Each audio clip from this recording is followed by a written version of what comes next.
Hey, you're back in the garage with TheEZGZ. Hope you guys are all doing well. I think it was just my last video. I was whining about running out of time to work on this project because the weather was getting nice and I had all this yard work to do. I'm telling you, the Lord works in strange ways and He always seems to be doing the right thing to help me out here. So I've been working, getting the floor on, finished welding up some stuff on the bottom. Little chilly, but we're doing okay. I better turn off my heater before the... sorry about that. That little burst of cold air kind of make things a little fresh air. Got my heater up here. Boy, that sure has been a lifesaver. Took a little break, had some lunch, and just what I always do in my spare time. Try to look at some other people's videos. There's so many great people. I feel humbled by how professional you guys make all your videos and stuff.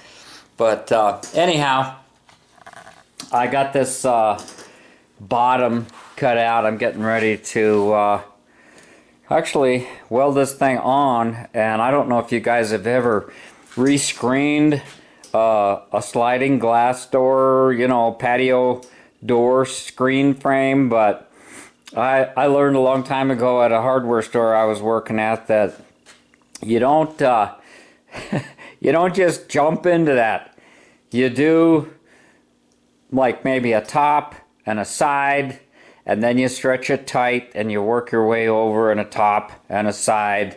And if you don't want one of these expanded metal floors to have that oil can effect, you don't want to just go around the perimeter, because you're going to have a bulge in the middle.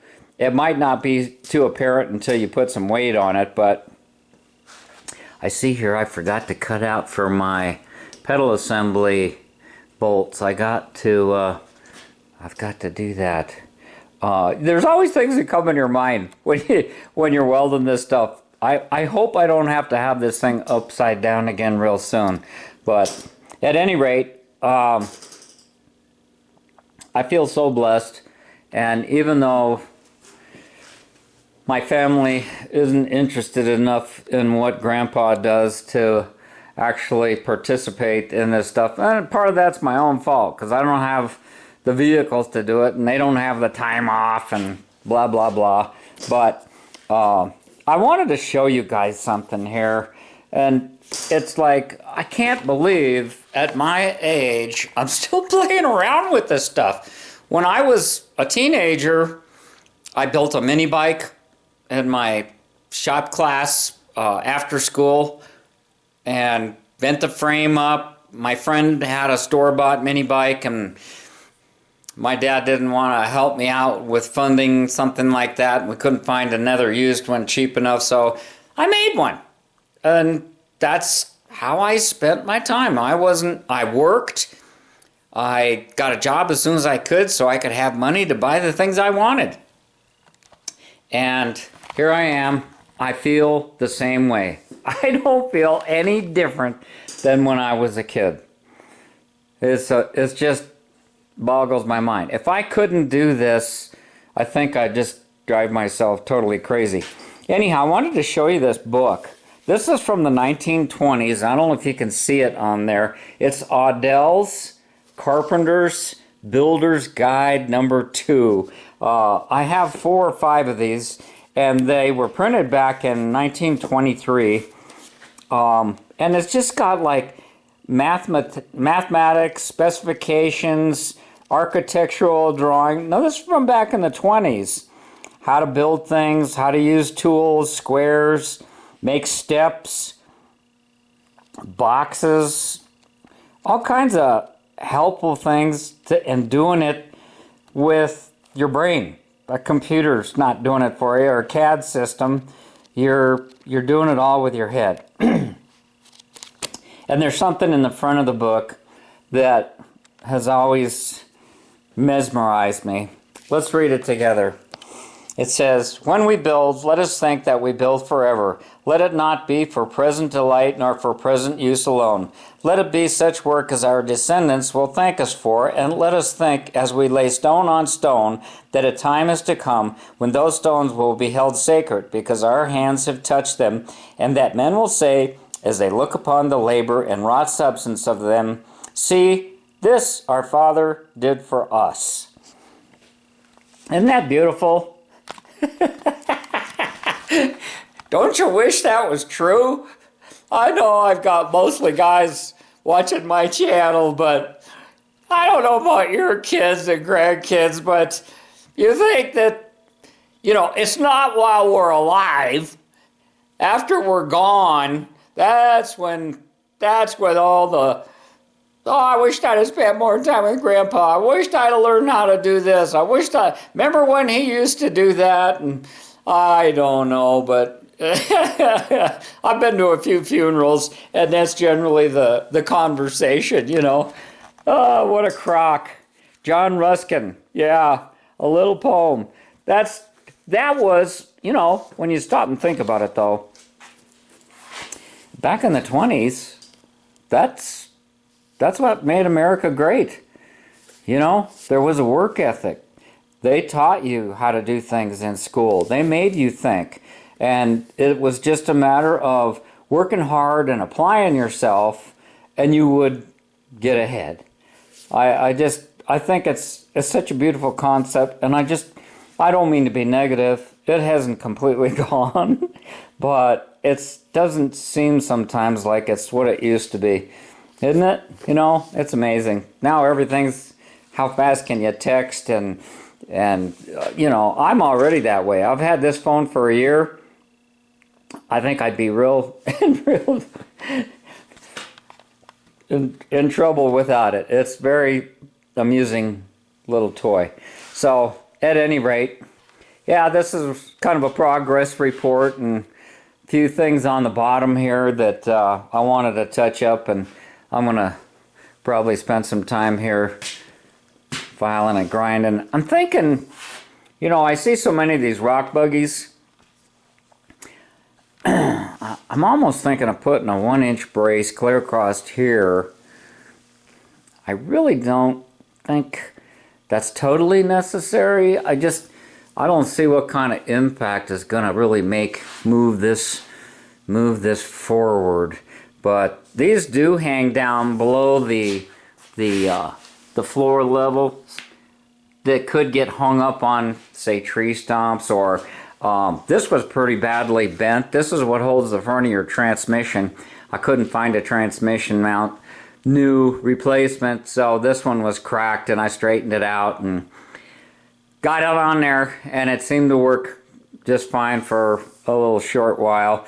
But I was thinking maybe I'd put some tabs down here. Maybe, I don't know, something going to help you slide. A couple of sliders. Where's a flat piece of metal? I could show you what I'm thinking about here.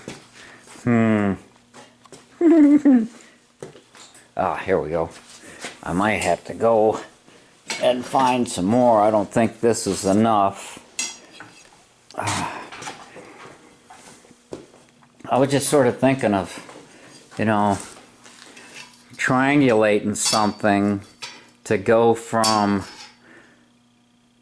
here to here, and then another one from here to here, and I just cut out a little triangle of aluminum to help a glancing blow. And instead of welding this and looking at that other car, I think I would put tabs on here and bolt it so that you could take it on and off or replace it easier than having to weld that thing on there. I don't know. Let me know what you think in the comments below. I'll probably have already made a decision by the time you see this, but yeah, I think I'll get some paint on the bottom of this stuff and just You don't can't paint stay on these things. I'll tell you. I don't care if you powder coat it. A lot of people made a lot of really good suggestions on paint and etching primers and different things like that to really make the paint stick. But it's really not that big of a deal. I don't plan on doing too many water crossings. There's 2 holes here and here. You've got an important piece here. Your torsion bars come in here and they're splines. And this has been laying in the yard for 20 years, and it did get a little rusty. I had a devil of a time getting the torsion bars in there. I put some grease in there, but I had to pound them in, and it was hard to get them out. If you get one side out, you can stick something through and beat the other side out if it gets stuck. So, I don't know. But, yeah, a little cheap can of paint, touching things up now and then. I think I came up with a name. I'm just gonna call it Easy Rider. What do you think of that? I asked you guys for suggestions, and a lot of you did, and you guys have been participating in the how much does it weigh? If you missed that video, this whole car rolling across the scales with me in it and a gallon of gas was 1,100 pounds, so 950 pounds. And I don't want to start bulking up. And I did have this super heavy floor. I thought about it's real popular to put aluminum on your floor. It looks kind of shiny when you first put it in there. You can use that diamond plate. You can use all kinds of things. But I like this because the dirt and sand doesn't accumulate on the floor. It falls through. And say you go out in the morning and it's cool and you want to take your jacket off. You just take a bungee cord, you roll up your coat, put it on the floor, and you put a bungee cord. And there's always some place to hook it.